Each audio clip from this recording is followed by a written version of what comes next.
the Mm-hmm. Bucs offense is as good as they were last year, kind of left us lacking in terms of the big playability, right? The quick scoring ability, the deep shots down the field. And we talked all offseason when we moved to Grizzard as the offensive coordinator that they were going to start exploring going down the field, right? And it feels like Baker's big, deep ball era is on the horizon, Stank.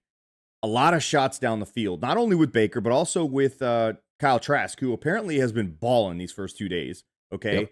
But you're seeing a lot of bunch formations designed to get guys, breaking loose with confused defensive looks. Bunches that are made to, get down the field. A lot of the stuff that you saw McDaniel doing in Miami, Grizzard's bringing that now into the mix, which is different because last year really didn't do any of that kind of stuff. But man, it feels like we're about to enter not only, obviously keeping what we've done last year, but a different version of this offense with the ability to score quickly.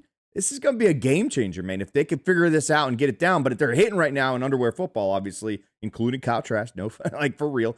But it feels like they're going to start to take advantage of these fast wide receivers and just kind of attack down the field. And the way they're built on the offensive line, Stank, this might be a great recipe for success because they're able to actually hold up front and create these mismatches down the field, man. I don't expect them to reinvent the wheel, but you have to evolve Gotta and add. you have to add to it, right? And if anything was lacking since essentially Leftwich and Arians left the building is our, ability to attack teams deep or willingness to attack teams deep. I mean, Dave was a bit conservative.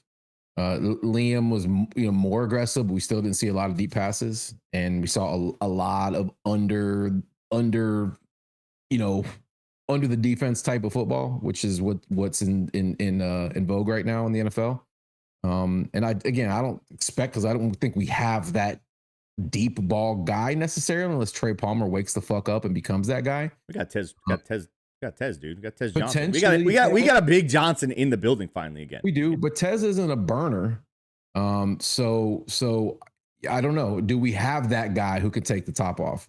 We have Naughty Miller. We don't have necessarily a Scotty Miller guy, and is the back half of this roster on from the wide receiver position, which I know we're going to get to eventually. Do we have a guy in there that can play that role on this offense? That's what we really need to find out. But I don't think it needs to be a Joey Galloway, down the sidelines type scenario, Stank. I think it's more or less creating a mismatch where you create confusion and now there's a breakout, between, out of the bunch. It could be a really deep post pattern. Mike Evans has all his entire career gotten down the field and he's not necessarily a burner. He's got the long stride. He's a fast, wide receiver, but he's not necessarily Jacquez Green. You're not thinking Jacquez Green, Tyreek Hill. You're not thinking Joey Galloway when you think of Mike Evans. And so I think it's more or less the concepts that are going to be designed to get guys open further on down the field as opposed to horizontal. Now we're running things that are more vertical, attacking deeper down the seams. And I think that's going to make the stuff underneath even more hard to, even more difficult to guard. But man, to see a guy like Tez Johnson, Emeka Ibuka, Mike Evans, Chris Godwin, like these guys being able to kind of run in space more vertically, it's going to be fun, man, especially if Baker is hitting these guys and he's able to kind of dial up that deep ball. It's going to be special to watch because imagine being able to score quickly as opposed to having to kind of tooth and nail things together, especially when you have guys, say you have guys go down, that offense kind of still stays intact because it's all about the scheme at that point. And the younger guys, I feel like can take advantage of that. We haven't said Jalen McMillan's name yet. I mean, he's in that mix too. So those guys, I think, have the ability to do this stuff, not Joey Galloway style one-on-one, but I don't think you need to be one-on-one anymore in the NFL. You just got to run your scheme, be really creative with it, create a mismatch, and boom, you got a guy. No, we've got guys that can win contested catches. Every one of them, all the guys you just named can do that. But can they, beat guys by, 3-4 yards? I don't know that we have that guy. But like you said, we don't necessarily need it. Mike Evans is always open. And through scheming, we saw that with Liam last year. He was scheming guys open for the first time in I can't even remember.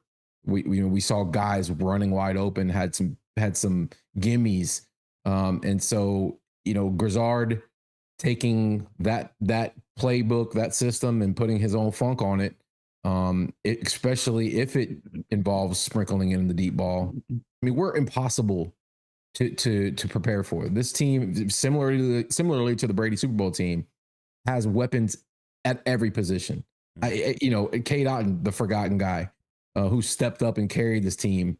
While we had tons of injuries at the wide receiver position. That guy's looking, to prove himself to be that guy, to be a top 10 tight end. So good luck. Good luck preparing for this team. I mean, you better get to Baker. That's the only way you're stopping this offense is you better get to Baker. Oh, I'm sorry. The offensive line is one of the best in the NFL and probably the best in Buccaneers history. Oh, I'm sorry. It's going to be hard to get to Baker, who can hurt you, by the way, if you try to get to him too. So, this team's maturing. This group is maturing. And the sky's the limit. Now, if we can put any kind of defense behind them, we're a top 5 team in the NFL. We're where we need to be. We're going to win 13 football games. They can stop teams from answering every single time. You'll see those sack numbers go through the fucking roof. How do you think Cam Jordan has 100+ sacks? It's not because he's great. He's not. He's actually always playing with a lead.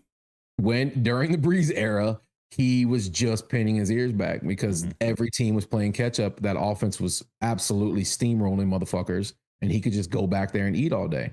And he's probably an above average talent, but he's no Hall of Famer. He's gonna probably make it to a Hall of Fame. Even with that I mean, can he just go the fuck away? Go away, dude. Retire. Can we all agree he's reaching time. like, no offense, he's reaching like Jerry McCoy, like trying to be entertainer. Look at me. No, Stank. He's the high school star who keeps coming back on Friday nights to participate in the game.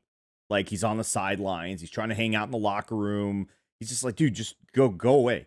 You didn't make it in junior college. Like, just let it go. You're no longer part of the team anymore. Like, sit in the stands and just watch like a normal person. Stop showing up. Friday night pep rallies. Enough is enough. But yeah, man, go like.